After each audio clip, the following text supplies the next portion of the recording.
কিন্তু আমার ভিতরে এমন একটা অবস্থা হয়েছিল যে কাউরে যে ডাক দিব, জোরে চিৎকার করব, ওই পর্যায়ে আমি ছিলাম না।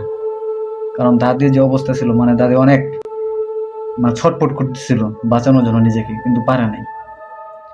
তারপর বলল যে দাদির নাকি চোখ অনেক বড় বড় হয়ে এমন ভয়ানক হয়েছে, ভয়ানক হয়েছে চোখ মনে হয় ভেরো আসার মতো, মানে ভারী আসতেছে, এরকম অবস্থা। তো ছোট ভাইয়ের সাথে কথা বলে আমি বাড়ি চলে আসি। বাড়ি চলে আসার পর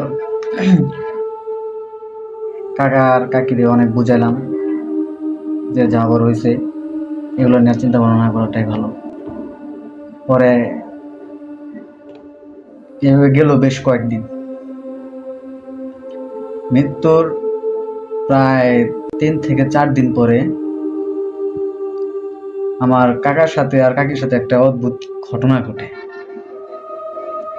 কিরকম ঘটনা ঘটে সেটা হচ্ছে যে কাকা বাজারে কাজ করতো, দোকান করতো আর কি। তো দোকান থেকে আসে প্রায়, এমনিতে আসতো 10টা 11টার দিকে, কিন্তু সেদিন যেহেতু তার মা মারা গেছে, তো সে বলতেছে যে সন্ধ্যার সময় চলে আসবে।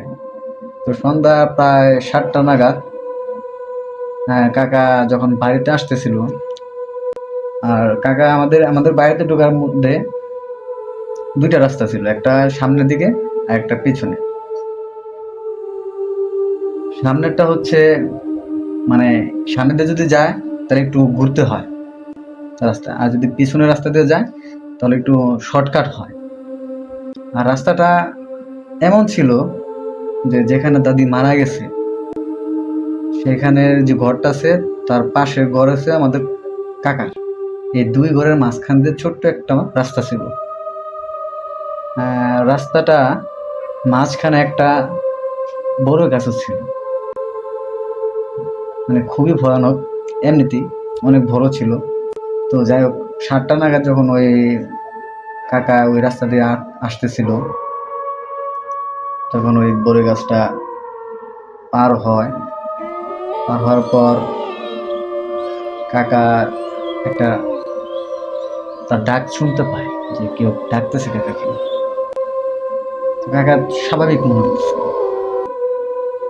যে হয়তো বা কেউ ডাকতেছে কোনো প্রয়োজনে, কোনো কাজের জন্য।